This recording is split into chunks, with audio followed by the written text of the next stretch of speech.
Welcome back, everybody, for another deep dive. This time, we're going to be taking a look at dialogue. Ooh, dialogue. Yeah. Interesting. Not just sort of like a casual conversation, but it's like a really powerful concept that was explored by um, the physicist David Bohm. Oh, cool. And we're going to be drawing from his essay, which is titled On Dialogue. Okay. And I think you'll find it really fascinating how he sort of connects this idea of dialogue to tackling like these really big issues, personal, societal, even global issues. Yeah. It's like he's saying, maybe there's a way to tap into like a collective mind that can lead to solutions. Okay, so what's intriguing is that Bohm really makes a distinction between dialogue and discussion, which we, I think, use interchangeably a lot of times. But for him, they were very different. He saw discussion as almost like a battle of opinions, where the goal is to win, not necessarily to understand. So less like a kind of collaborative brainstorming session Yeah. and more like a verbal wrestling match. Yeah. Exactly. And this is where the etymology of the word dialogue becomes really important because, it's Greek, the word, and it doesn't mean like two sides butting heads. Yeah. It suggests a flow of meaning that's running through everyone involved. And Bohm believed that this flow of meaning could actually lead to what he called a win-win scenario, where everyone kind of gains something new by uncovering mistakes and by generating new insights. That sounds, and in theory, that sounds ideal, but in reality, don't you think that communication breaks down a lot, Yeah. even in small groups? It's like we all come to the table with all of this kind of this invisible baggage, Yeah. like assumptions, deeply held beliefs, and of course our egos. Yeah, absolutely. Yeah. And Bohm observed this as well in his dialogues. Yeah. He points out that even a seemingly harmless comment Yeah. can trigger a very strong emotional reaction Right. if it challenges someone's core assumptions. And there's this powerful anecdote that he shares about a dialogue session that was held in Israel. And someone just casually mentioned that Zionism was creating tensions between Jews and Arabs. And another participant in the group, completely overwhelmed with emotion, shot back, "Without Zionism, this country would fall apart." Wow, that's intense. It's like the mere mention of like a sensitive topic just completely triggered a defensive response, totally shut down any possibility of kind of like open communication. Precisely. And it just shows how deeply ingrained Yeah. and reactive our assumptions can be. Right. We often defend our opinions as if they are under attack, Right. even when that's not the intention at all. So it's like we're walking around with these kind of mental programs running in the background, based on our past experiences, our culture and so on. And these programs, they can hijack even like the best of intentions, leading to, all kinds of misunderstandings and conflict. Exactly. It makes you wonder, what are some of the biggest obstacles to like genuine dialogue? Well, the Bohm identifies several challenges: dominant personalities, self-assertion, fear of judgment, anxiety around a lack of clear leadership, and of course the influence of, pre-existing cultural and subcultural assumptions. So it's like everybody's showing up with their own kind of invisible rule book, which makes finding common ground even harder. And it's not just about kind of like individual differences, right? Yeah.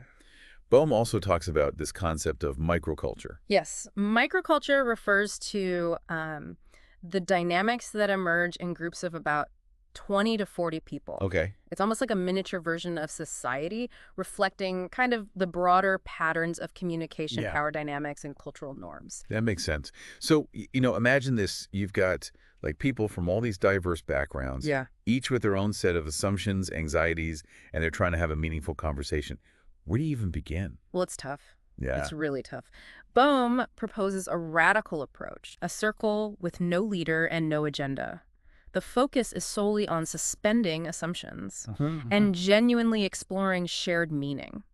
It might sound, impossible, almost utopian. Right. But Bohm actually points to a real-world example that's quite intriguing. This is where it gets really interesting, right? Yeah. Tell me more about this example. So Bohm describes a North American tribe whose dialogue sessions seemingly had no purpose. They would just sit in a circle and talk without any specific goals or outcomes in mind.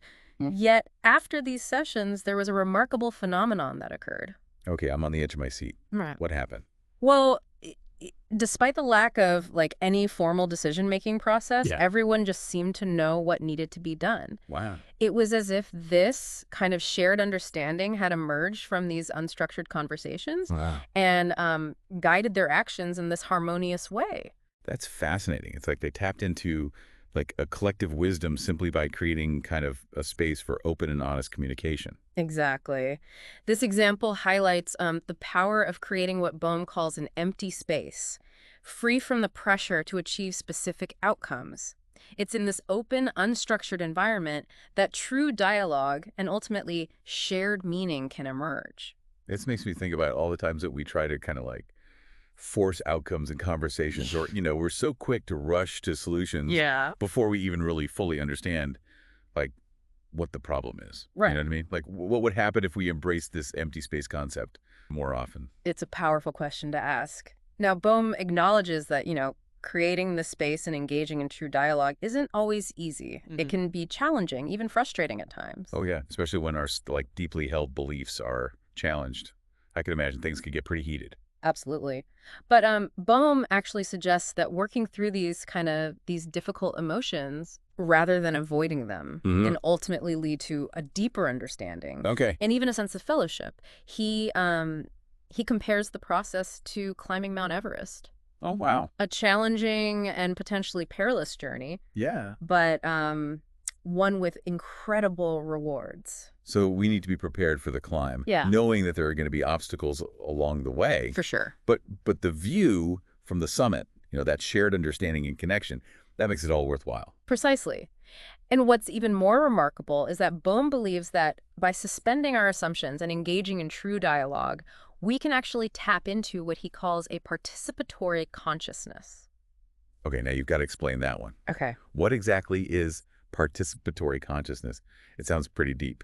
Well, imagine like a collective awareness, Yep. a shared understanding that emerges from the process of, truly listening to each other and connecting on this deeper level. Yeah. It's not about merging into like a single mind, but rather about recognizing kind of our interconnectedness and the potential for collective intelligence.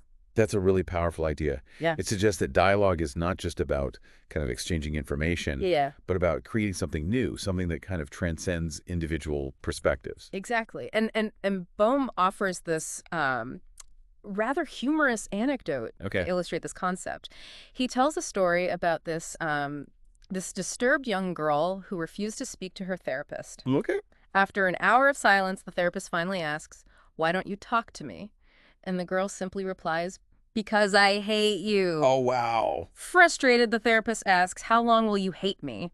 To which the girl responds, "I'll hate you forever." Oh, I see where this is going. So the therapist is trying to lighten the mood, and he's like, how long will you hate me forever? Exactly. And that's when the girl just bursts out laughing. It's a Yeah. brilliant example of how, humor can just diffuse tension and unlock communication. By expressing her hatred, the girl inadvertently broke through her silence. And that shared laughter created a moment of connection, of shared meaning. That's such a great story. So even expressing like a negative emotion like Yeah. hatred can actually be a step toward connection if it's Yeah. done in a way that allows for kind of that shared meaning to emerge. Precisely. It's about recognizing that even difficult emotions can be transformative if we approach them with this willingness to listen and understand. Bohm also compares collective thought to a laser, powerful and focused when coherent, scattered and weak when incoherent. That's a powerful analogy. So when we're truly in dialogue, our thoughts become aligned, kind of creating this force for change that's much greater than the sum of its parts. Exactly. But what happens when brilliant minds struggle to find that coherence, Yeah. even when they share a passion for the same subject? Well, I have a feeling you're about to tell me. Bohm shares this really poignant anecdote about Albert Einstein and Niels Bohr, Oh, yeah. these two like giants of physics who, were initially drawn together by their love for science. Yeah. However, they found themselves unable to reconcile their kind of differing views on relativity and quantum theory.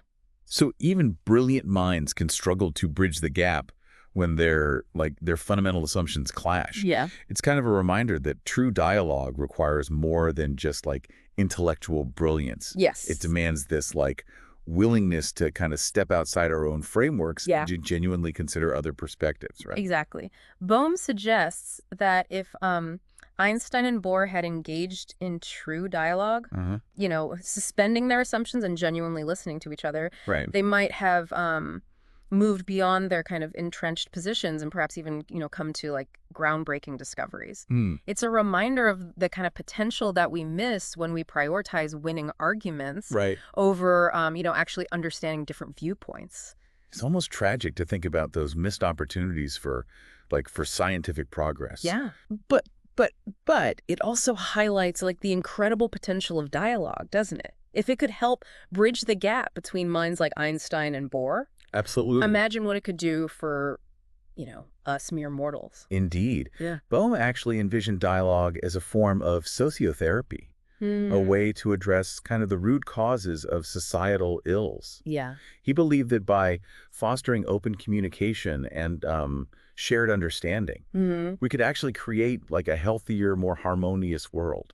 It's easy to dismiss that as like idealistic, but Bohm wasn't just theorizing, right? He actually had a friend who facilitated dialogues within corporations. Oh, well. Which kind of shows that even in those settings, so focused on profit and efficiency, that dialogue can improve communication and understanding. It's fascinating how these ideas can be applied in practical settings, right? Of course, some might argue that using dialogue within a corporate structure simply reinforces a flawed system. But Bohm believed that working within existing structures, however imperfect, could still spark positive change. It's like planting seeds of transformation, even in seemingly like barren ground. Yes. Small steps taken with like intention and sincerity can have a ripple effect, leading to a shift in culture and ultimately like a better world. Precisely. It all starts with taking that first step, acknowledging the need for genuine communication, and committing to the process, even when it's challenging. Right. Speaking of challenges and commitment,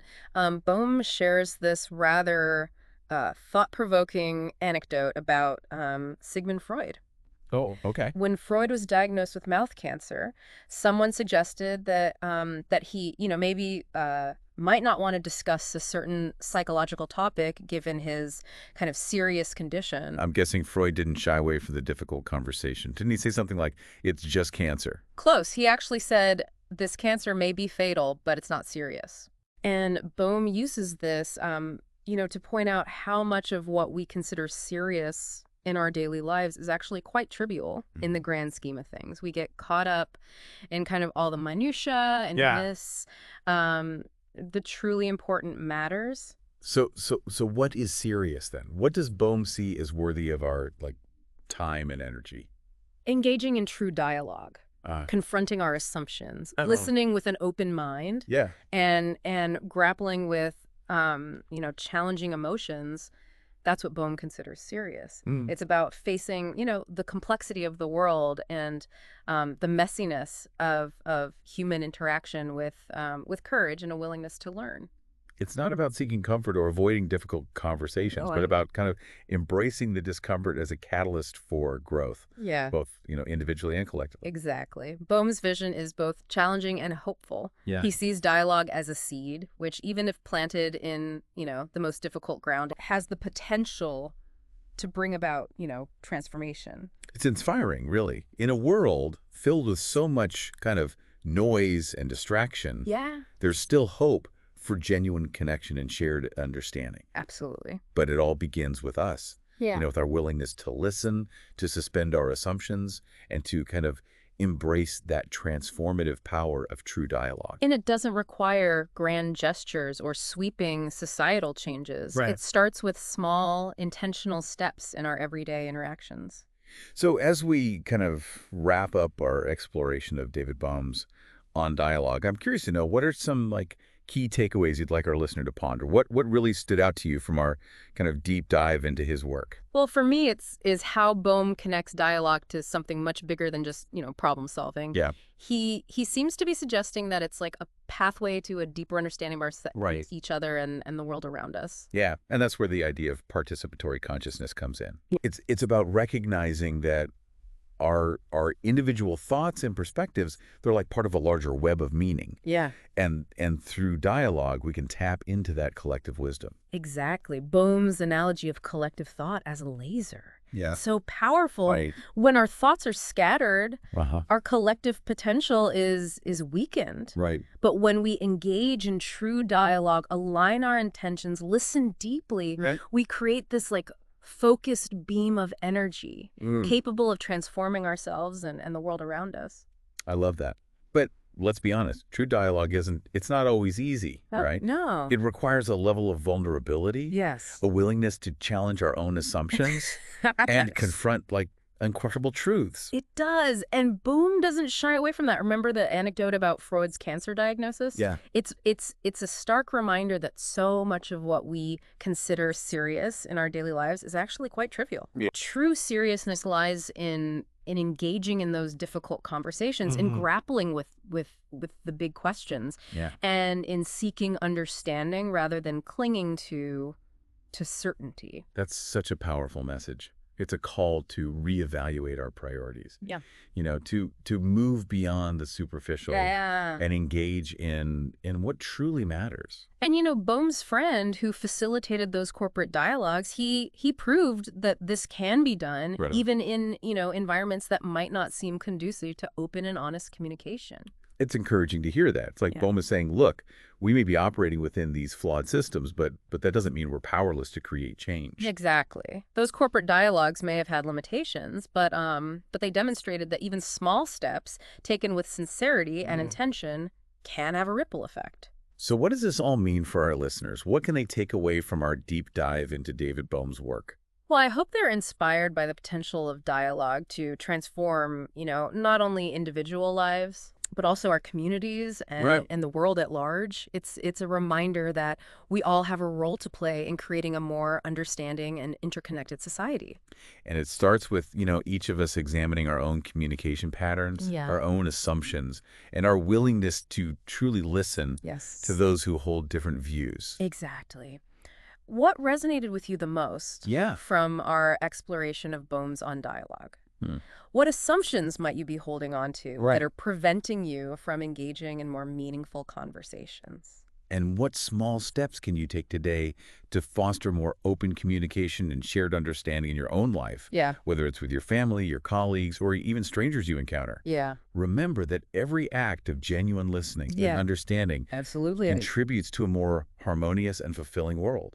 It's about recognizing that dialogue is not a destination, but a journey. And every step we take toward more authentic communication brings us closer to a world where understanding triumphs over division and shared meaning becomes the foundation for a brighter future. Beautifully said. And to our listener, thank you for joining us on this deep dive into the profound world of dialogue. We hope you've gained some valuable insights and are inspired to embrace the transformative power of genuine communication in your own life.